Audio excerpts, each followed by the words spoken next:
Assalamu alaikum. Ramadan al Mubarak student.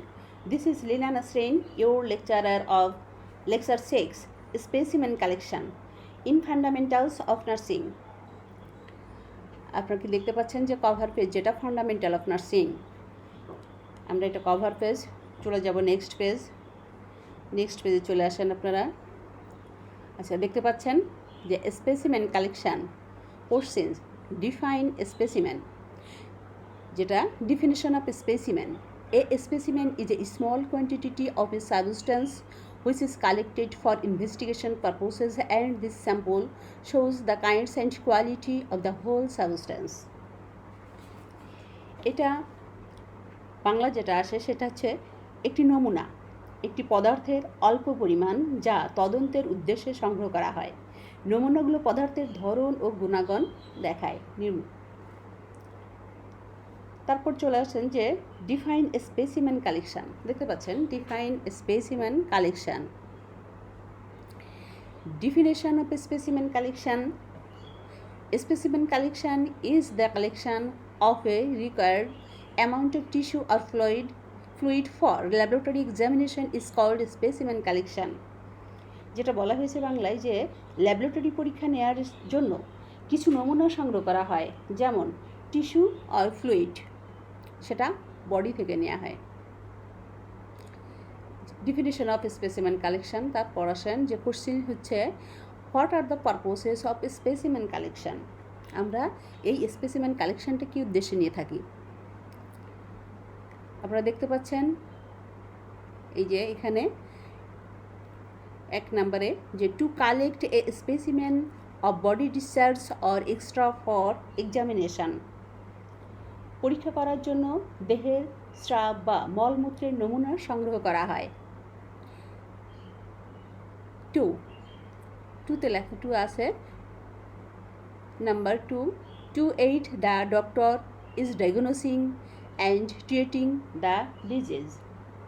Doctor পরীক্ষা এবং রোগের চিকিৎসা দেওয়ার জন্য সাহায্য করে, কিসের মানে শনাক্ত করে, স্পেসিমেন শনাক্ত করে। স্পেসিমেন কিছু ডিজিজ শনাক্ত করার জন্য এটা কালেক্ট করে। To detect any abnormalities. To detect any abnormalities যেটা যে কোনো অ্যাবনর্মালিটি শনাক্ত করার জন্য এটা নেওয়া হয় স্পেসিমেন কালেকশনটা। 4 নম্বরে আসেন to identify the disease and nature of disease. রোগ এবং রোগের প্রকৃতি চিহ্নিত করে। এই স্পেসিমেনটা রোগ এবং রোগের প্রকৃতি চিহ্নিত করা হয়। 5 নম্বরে আসেন to determine the cause for treatment. এই চিকিৎসার কারণ, মানে এই স্পেসিমেনটা সংগ্রহের কারণটা হচ্ছে চিকিৎসার ধরন নির্ধারণ করা। 6 to note the progress of disease. শেষ পর্যায়ে রোগের অগ্রগতি নোট করা। 6 নম্বরে। প্লিজ স্টুডেন্ট পরের পেজ আসেন, নেক্সট পেজ যেটা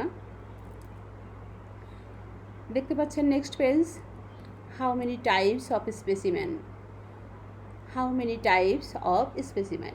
types of specimen there are mainly 2 types of specimen. আমরা স্পেসিমেনকে 2টা ভাগে ভাগ করেছি, একটা হচ্ছে রুটিন এক্সামিনেশন আর একটা হচ্ছে স্পেশাল এক্সামিনেশন। রুটিন এক্সামিনেশনের মধ্যে আছে ইউরিন ফর RME। এখানে RMEর ফুল ফর্ম সেটা হচ্ছে routine microscopic examination. Routine microscopic examination. স্টুল for RME টা হচ্ছে routine examination, routine microscopic examination. নিচে আছে ব্লাড, এই যে এখানে blood for TC, DC, ESR, HB%, যেটা ব্লাডের হিমোগ্লোবিন পার্সেন্ট, যেটা TCতে হয় টোটাল কাউন্ট, DCতে হচ্ছে ডিফারেন্ট কাউন্ট। ESR হচ্ছে এরিথ্রোসাইট সেডিমেন্টেশন রেট, আর HB% হিমোগ্লোবিন রেট কতটুকু।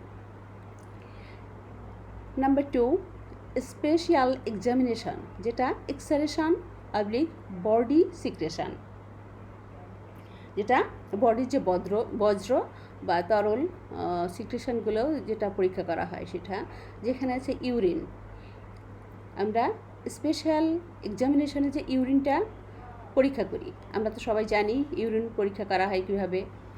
ইউরিন একটা কন্টেনারে দেওয়া হয়, কন্টেনার নিয়ে সেটা ল্যাবরেটরিতে দেওয়া হয়, ল্যাবরেটরি ওখান থেকে টেস্ট করা হয়। সেরকম স্টুলও, তারপরে ব্লাড ওরকম ব্লাড নিয়ে ল্যাবরেটরি টেস্ট করা হয়। স্পুটাম কি জানেন তো?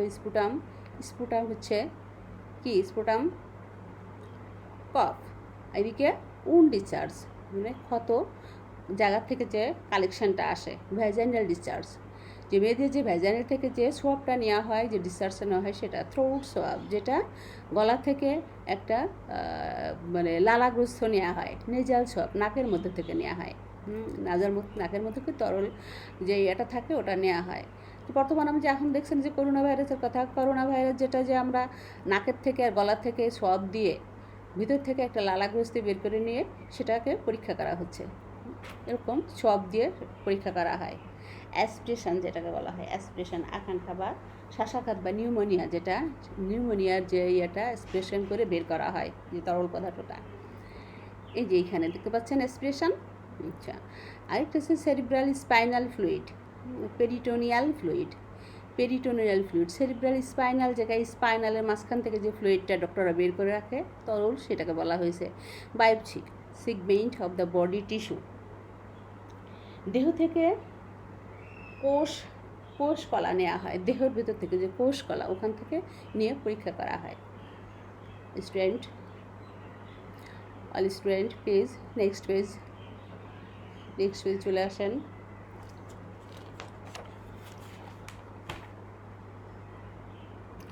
নেক্সট পেজে কী দেখতে পাচ্ছেন? কি আছে? Explain the rules of specimen collection. এখানে এক্সপ্লেইন করতে বলছে কিছু নিয়মগুলো, নমুনা সংগ্রহের নিয়মগুলোর কথা বলা হয়েছে এখানে। যে rules of specimen collection, number 1, the specimen must be collected from right person.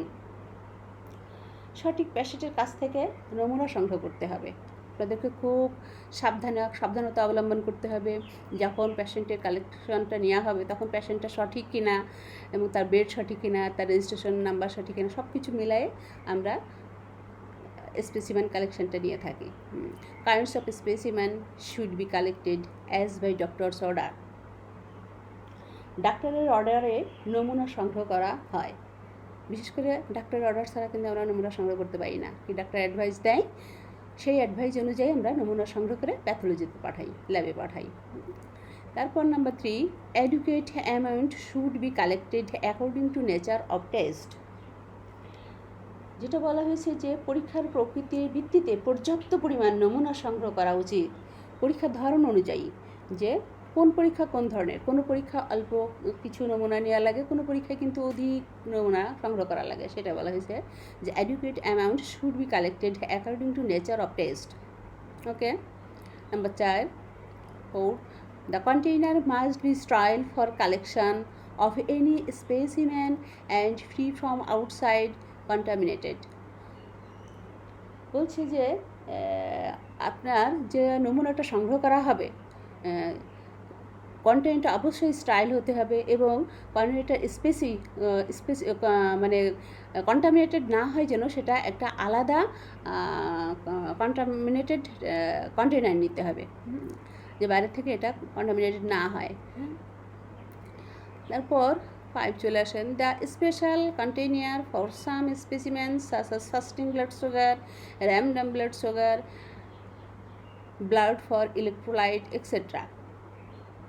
যেটা বলা হয়েছে যে কিছু স্পেসিমেন কালেকশান এজন্যই কিছু স্পেশাল কন্টেনার থাকবে। যেমন স্পেশাল কন্টেনারের মধ্যে যেমন ফাস্টিং ব্লাড সুগারের জন্য আলাদা, র্যান্ডম ব্লাড সুগারের জন্য আলাদা, ব্লাড ফর ইলেকট্রোলাইটের জন্য আলাদা, এরকম স্পেসিফিকভাবে কিছু কন্টেনার থাকবে। Okay. Number 6, correctly fill a label and attached it to be container. যে আমরা যখন মানে নমুনা সংগ্রহ করব তখন তার যে কারেক্টলি ফিলে লেভেল থাকবে, সেই যে লেভেল যে কন্টেনারে আমরা নিব সেখানে তার গায়ে কিছু লেভেল থাকবে। সেই লেভেলে থাকবে নেম অ্যান্ড এজ অফ পেশেন্টের নাম এবং বয়স থাকবে, রেজিস্ট্রেশন নাম্বার থাকবে, বেড নাম্বার থাকবে, ওয়ার্ড নাম্বার থাকবে, ইউনিট নাম্বার থাকবে, ডেট অফ টাইম এটা থাকবে, দ্য নেচার অফ টেস্ট মানে কোন ধরনের টেস্ট সেটা লেখা থাকবে। এগুলো যদি লেখা না থাকে, একটা দুটো লেখা থাকে, আপনি তো ভুল করতে পারেন। এই জন্যে আমাদের উচিত যে এইগুলো সঠিকভাবে নমুনা সংগ্রহের যে কন্টেনার থাকবে তাতে লিখে নেওয়া। ঠিক আছে, তারপর যে question explain the rules of specimen collection. আমরা কিন্তু উপরেও করেছি explain the rule of specimen collection করেছি, কিন্তু এখানে একটু বিভেদ আছে, যেটা টাইম অফ স্পেসিমেন কালেকশান, কোন কোন টাইমে আমরা এই স্পেসিমেন কালেকশানটা নিব। যে নাম্বার 1 আছে usually early in the morning. Usually early in the মর্নিংয়ের কথা কেন বলা হয়েছে?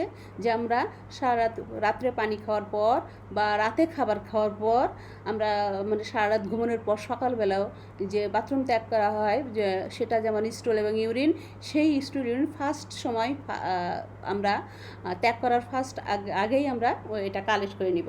এটা হচ্ছে টাইম অফ স্পেসিমেন কালেকশান। তারপরে দ্বিতীয় নাম্বারে আছে দেখেন before washing of mouth, oral swab, throat swab. বলছে যে মুখ ধোয়ার আগে, সকালবেলা উঠে মুখ ধোয়ার আগে যে ওরাল সোয়াব আর থ্রোট সোয়াবটা আমাদের নিয়ে নিতে হবে। এটা যদি আমরা না নিই সকালবেলায়, যে পরে নিই, তাহলে কী হবে? তাহলে হবে যে সঠিক স্পেসিমেন কালেকশন করার পর সঠিক যে দিক নির্দেশনা সেটা পাওয়া যাবে না। যার জন্যে আমরা এটা সকালবেলায় ঘুম থেকে উঠেই মুখ ধোয়ার আগেই আমরা এটা নিয়ে থাকি। 3 নম্বর আসেন, দেখতে পাচ্ছেন পরে নেক্সট পেজে চলে যান। আমরা নেক্সট পেজে চলে আসলাম। নাম্বার 3 যেটা আছে specific instruction fasting blood sugar collects early in the morning during fasting period. যেটা বলা হয়েছে যে বিশেষ কোনো পরীক্ষার জন্য সকালে রক্ত পরীক্ষা করা হয়। বিশেষ পরীক্ষার জন্য কিছু পরীক্ষা আছে যেটা আমরা সকালবেলায়, যেমন ফাস্টিং ব্লাড সুগারটা ওটা সকালবেলায় দেওয়া হয়। তারপর দেখেন আবার যে পরে আবার 2 ঘন্টা পরে ডাক্তাররা কিন্তু বলে থাকে যে প্রথমে একবার নেবেন, পরে আবার নেবেন, সেটাকে 2 ঘন্টা পর আবারও 4 ঘন্টা পরও নেওয়া যায়, এরকম কোনো কথা আছে। বা 2 ঘন্টাও পর ব্লাড কালেক্ট করে পরীক্ষা করা হয়। ঠিক আছে, তো আজকের যে এটা ছিল, আজকে কিন্তু শুধু স্পেসিমেন কালেকশানটাই নেওয়ার কথা আমার। লেকচার 6 মধ্যে কিন্তু অনেকগুলো টপিকস আছে, তার মধ্যে আজকে শুধু স্পেসিমেন কালেকশান নিলাম। পরবর্তীতে আমরা আরেকটা ভিডিও আপলোড দেব, সেটা পড়ানো হবে। ঠিক আছে, সবাই ভালো থাকেন। আসসালামু আলাইকুম, ধন্যবাদ। Your lecturer Lina Nasrin, NI জেনেদা। Thank you so much.